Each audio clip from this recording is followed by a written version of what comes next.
할렐루야, 주님의 이름으로 축복합니다. 기도에 대해서 말씀을 나누고 있습니다. 여러분, 이 말씀을 통해서 저는 여러분이 기도에 대해서 더 풍성한 기도, 더 깊은 기도, 또 하나님과 은혜로운 기도가 회복되고 또 시작되어지기를 바랍니다. 지금까지 기도에 대해서 5번의 말씀을 나눴는데요.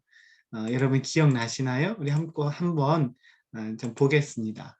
첫 번째는 기도의 출발에 대해서 여러분 말씀을 드렸습니다. 기도의 출발은 하나님의 자녀로서의 신분으로 기도하는 겁니다. 하늘에 계신 우리 아버지요 라는 말씀을 가지고 우리가 기도를 나눴습니다. 여러분, 기도는 하나님의 자녀의 특권이고 하나님의 자녀의 권세입니다. 이걸 우리가 그 자녀의 신분으로 기도한다는 것을 잊지 않으셨으면 좋겠어요. 두 번째는 기도의 대상입니다. 우리는 누구에게 기도하는 건가요? 사람들은 수많은 대상에 기도합니다. 기도의 대상들이 많은데 우리가 기도하는 대상은 오직 하나님이십니다. 하나님께 기도하는 거예요. 하나님은 자기를 찾는 자에게 상 주시는 이이십니다. 여러분, 하나님께 기도할 때 놀라운 은혜가 있습니다. 하나님을 알고 하나님을 찾기 시작할 때 하나님의 구원의 은혜가 우리 모든 영역에 나타날 줄 믿습니다. 세 번째는 기도의 방법에 대해서 말씀드렸습니다. 첫 번째 뭐였냐면 예수님의 이름으로 기도하는 것. 기도에 있어서 중요한 것은 내 이름으로 하는 것 아니에요. 예수님의 이름으로 하는 겁니다. 예수님의 이름으로 하나님께 나아가는 겁니다. 우리가 이것을 잊지 않으셨으면 좋겠습니다. 우리가 예수님의 이름으로 기도할 때 하나님 우리의 기도를 마치 예수님이 하시는 기도처럼 받으시겠다는 그런 의미입니다. 또 기도의 방법 두 번째는 기도의 5손가락에 대해서 말씀을 드렸죠. 5가지. 이 기도는 또 여러 사람들 앞에서 기도할 때 여러분이 좀 이 방법을 아시면 더 좋습니다. 첫 번째는 뭐였어요? 하나님. 두 번째, 감사합니다.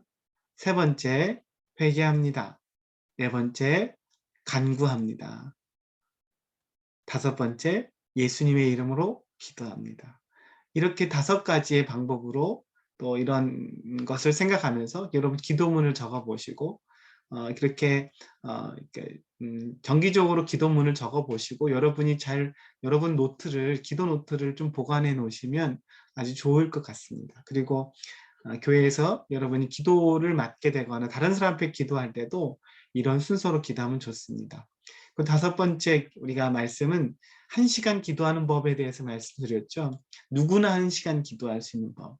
말씀을 가지고 때로는 좋은 신앙 서적을 읽으면서 기도하는 거예요. 그 읽는 모든 시간을 다 기도의 시간으로 또 삼으시면서 기도하면 우린 더 풍성한 기도를 하게 될 것입니다. 오늘은 6번째인데요. 오늘의 6번째고 기도에 대해서 마지막입니다. 방언 기도에 대해서 여러분 말씀을 나누려고 해요. 기도는 2가지 종류가 있습니다. 우리가 앞에서까지 이제 5번의 기도는 이제 일반적인 기도인데 그냥 일반적인 언어로 우리의 언어로 알아듣는 언어로 기도하는 것을 우리가 일반적인 기도라고 한다면 두 번째 기도는 영의 기도입니다. 이것을 방언 기도라고 이야기할 수 있습니다. 저는 오늘 여러분에게 방언 기도에 대해서 말씀을 나누려고 합니다. 그러면 방언 기도는 왜 하나님이 방언 기도를 주셨을까요? 일반적으로 그냥 우리 언어로도 충분히 기도할 수 있는데 왜 방언 기도를 특별히 더 주시는 걸까요? 그때 여러분이 알아야 될 것은 뭐냐면 방언은 은사라는 겁니다. 은사는 뭐냐면 하나님이 주시는 은혜로운 선물이에요. 하나님 기도하는 자들에게 은혜로운 선물, 기도하는 방언의 기도를 주셨습니다. 그래서 고린도전서 12장은 은사장이라고도 이렇게 하는데 이렇게 얘기해요. 12장 4절 은사는 여러 가지나 성령은 같고 10절 다른 사람에게는 각종 방언 말함의 은사를 주시고 11절 이 모든 일은 같은 한 성령이 행하사 그의 뜻대로 각 사람에게 나누어 주시는 것입니다. 여러분 하나님께서 이 방언은 은사라고 주시는 거예요. 그래서 이 방언의 은사가 없어도 충분히 기도하실 수 있죠. 기도할 수 있습니다. 그렇지만 방언으로 기도할 때 우리는 더 효과적으로 또 더 풍성하게 기도할 수가 있습니다. 옆에 그림에 보면 한 차력사입니다. 여러분 차력사가 지금 뭐 하고 있는 거예요? 돌을 손으로 쪼개고 있는 겁니다. 자기 손으로 주먹을 내려쳐서 돌을 쪼개는 겁니다. 그런데 여러분 이게 쉬운 일이겠어요? 돌을 쪼갤 때 손으로도 할 수 있어요. 이것을 위해서 이 사람이 20년, 30년 돌을 닦고 수련하고 뭐 자기네 갈고 닦아서 이 돌을 쪼갭니다. 그리고 때로는 잘못 쪼개면 자기 손이 다치는 경우들도 많이 있죠. 차력사들.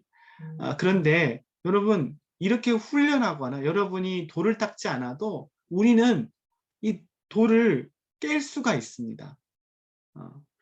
어떻게 깰 수 있죠? 내 손이 아니라 도구를 사용하면 될 수가 있습니다.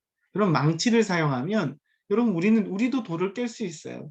우리가 산에서 몇십 년 동안 수련하지 않아도 망치만 주어지면 이 망치로 돌을 쪼개거나 못을 박을 수 있습니다.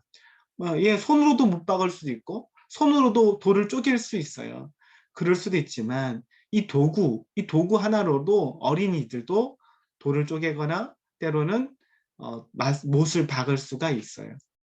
마찬가지입니다. 기도도 마찬가지. 기도는 우리가 방언의 은사 없어도 기도할 수 있습니다. 그렇지만 하나님께서 기도를 더 잘할 수 있도록 방언의 은사를 주셨다는 거예요. 그래서 그것을 사용하면 우린 더 쉽게 그 일들을 감당할 수가 있고 더 기도가 풍성해진다는 거예요. 그러면 그럼 방언 기도의 유익이 무엇일까요? 그러면 방언으로 기도하면 어떤 유익이 있기 때문에 하나님께 이 은사를 주셨는지 살펴보면 먼저 약점을 먼저 볼까요? 이 방언 기도의 약점과 사람들이 이 기도에 대해서 부정적으로 보는 것 중에 하나는 기도하는 사람이 또 듣는 사람들이 자기가 무슨 기도하는지를 알지 못하는 거예요. 무슨 소리를 내서 기도하는데 어떤 기도를 하는지 기도하는 사람도 모르고 때로는 그 기도를 듣는 사람도 모르기 때문에 이 방언 기도에 대한 부정적인 시각들이 많이 있습니다.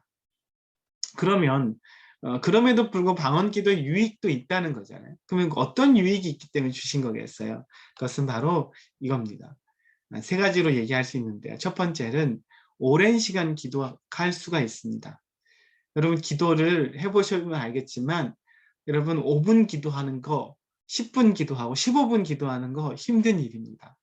기도할 때 나는 1시간 기도하려고 기도를 시작했는데 내가 아는 기도를 다 했는데도 시계를 보면 10분이 넘어가지를 않아요. 어떻게 1시간을 기도하고 어떤 사람은 하루에 3시간씩 어떤 사람은 8시간을 기도하는 사람들도 있거든요. 그게 어떻게 가능할까요? 어떻게 사람들이 그렇게 기도할 이야기가 많을까요? 하나님 앞에서. 그것은 방언으로 기도하기 때문입니다. 방언으로 기도하면 우리는 하나님과 오랜 시간 기도할 수가 있게 됩니다. 10분을 기도하지 못했던 사람이 방언으로 기도할 때 8시간도 하고 10시간도 하고 1시간은 그냥 쉽게도 하기도 하는 그런 일이 있습니다. 저는 우리가 그래서 하나님께서 이렇게 더 하나님과 오랜 교제를 하기도록 방언의 은사를 주신 것 같아요. 두 번째는 또 어떤 유익이 있냐면 방언 기도는 우리의 생각을 뛰어넘는 기도를 할 수가 있습니다. 내가 우리의 말로 기도하는 것, 내가 생각해서 기도하는 것은 좋죠. 근데 그렇지만 나의 생각을 뛰어넘을 수가 없습니다. 그렇죠. 내가 아는 것만큼만 기도하게 되고 내가 필요한 것들만 기도하게 되기 때문에 지금 내가 알고 있는 것, 또 깨닫고 있는 것만 기도할 수가 있습니다. 이 방언의 기도는 하나님의 또 인도하심을 받는 기도이기 때문에 또 내가 모르는 것을 기도할 수 있고 또 내가 앞일은 내가 모르잖아. 어떤 일이 생길지 모르잖아요. 그것에 대해서 우리가 기도할 수도 있습니다. 방언 기도는 그래서 하나님이 주시는 생각과 하나님 주신 인도하심을 따라 기도하기 때문에 나의 생각과 나의 지식과 나의 경험과 이 모든 것들을 뛰어넘는 기도를 할 수가 있습니다. 세 번째는 믿음의 기도가 가능하게 됩니다. 예수님이 이렇게 얘기하셨습니다. 마가복음 11장 23절에 보면 내가 진실로 너희에게 이르노니 누구든 이 산들로 들이어 바다에 던져지라 하며 그 말하는 것이 이루어질 줄 믿고 마음에 의심하지 아니하면 그대로 되리라. 마음에 의심하지 아니하면 그대로 되리라고 이야기. 기도에서 중요한 건 기도하고 나서 의심하지 않는 겁니다. 근데 우리가 기도할 때 어떤 또 위험에 또 이렇게 어떤 일들이 일어나냐면 내가 기도는 했지만 그 일에 대해 믿어지지가 않은 거예요. 그것이 진짜 이루어질까? 그런 생각이 듭니다. 하나님이 정말 이 일을 나는 내가 필요해서 기도했지만 정말 그 일이 나에게 이루어지는 거야. 그런 의심이 우리에게 들어와요. 그런데 방언으로 기도하면 뭐가 있습니까? 때로는 내가 무슨 기도를 하는지를 정확히는 모르기 때문에 의심도 할 수 없는 거죠. 그렇죠? 의심할 수 없는 기도. 그것이 바로 방언 기도의 특징입니다. 저는 이 세 가지 유익이 있어요. 첫 번째는 오래 기도할 수 있고, 두 번째는 우리의 생각과 경험과 지혜를 뛰어넘는 기도가 가능하고요. 세 번째는 우리 믿음의 기도, 의심하지 않는 기도를 할 수가 있습니다. 그러면 그 사람들이 또 방언 기도 생각하기에는 방언 기도는 특별한 사람만 받는 것이라고 생각한다는 거예요. 아니에요. 방언 기도는 특별한 사람만이 받는 게 아닙니다. 언제 방언 기도가 시작이 됐냐면 우리가 오순절날 마가의 다락방에서 제자들이 모여 있을 때 거기에 성령이 임하였고 그 성령이 임한 증거로 제자들이 또 그 120명의 성도들이 방언을 하기 시작했습니다. 그러면서 그때부터 성령이 오신 증거가 바로 초대교회 성도들은 성령과 방언은 같이 역사하는 것으로 인식하기 시작했어요. 그래서 바울이 이렇게 얘기합니다. 너희가 믿었을 때에 성령을 받았느냐? 라고 물어봐요. 그러면서 그들이 성령을 받지 못했다고 얘기하니까 내가 성령이 있다는 것도 듣지 못했습니다. 라고 초대교회 성도가 얘기하니까 바울이 얘기해요. 그들에게 안수하며 그들에게 성령의 임함으로 그들이 방언을 하기 시작했어요. 알지 못하는 언어로 말하고 기도하는 그런 일들이 생깁니다. 그래서 성령이 임할 때 그들에게 자연스러운 방언이 그들에게 터져 나오는 것을 우리가 말씀을 통해서 확인할 수가 있습니다. 그러면 우리가 어떻게 예수님을 믿게 된 거죠? 예수님을 믿게 된 것은 우리 안에 성령님께서 예수님을 믿게 하신 거기 때문입니다. 여러분, 성령님이 우리 가운데 역사하고 계시는 거예요. 성령님 우리 속에서 일하고 계셨기 때문에 우리가 예수님을 믿고 예수님을 영접할 수가 있습니다. 그래서 고린도전서 3장 16절에 보면 이렇게 말해요. 너희가 하나님의 성전인 것과 하나님의 성령이 너희 안에 계시는 것을 알지 못하느냐. 우리 하나의 성전이 돼서 하나님의 성령이 우리 안에 계신다는 거예요. 그렇기 때문에 성령이 오신 증거로 방언이 시작되었기 때문에 우리 안에 성령이 계셔서 우리 또한 뭐가 가능하다는 거예요. 방언을 할 수가 있다는 거예요. 모든 성령이 임한 사람들, 성령님이 함께 하시는 사람, 예수님을 믿는 사람들, 믿어지는 사람들은 방언을 할 수가 있습니다.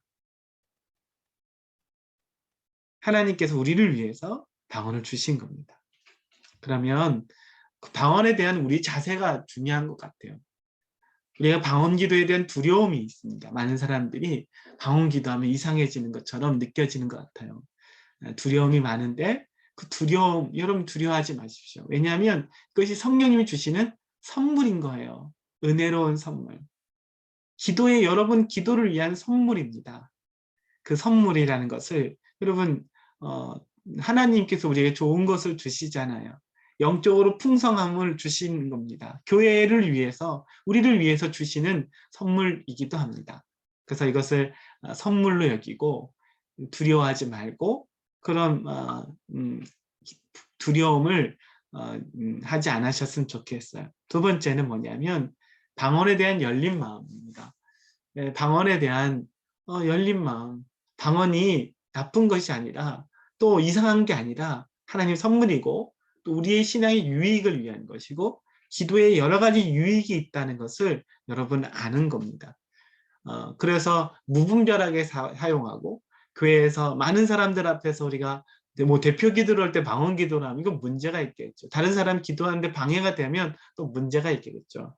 그런 것을 우리가 조심하면서 우리가 방언으로 기도하면 개인에 있어서 기도가 더욱더 풍성해질 겁니다. 세 번째는 방언 기도에서 제한하지 않는 겁니다. 방언 기도에서 제한하는 사람.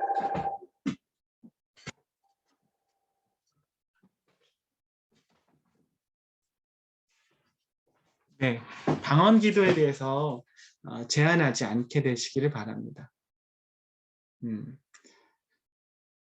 그리고 방언 기도를 기대하고 사모하시기를 예수님의 이름으로 축복합니다. 기대하는 마음을 가지셨으면 좋겠어요.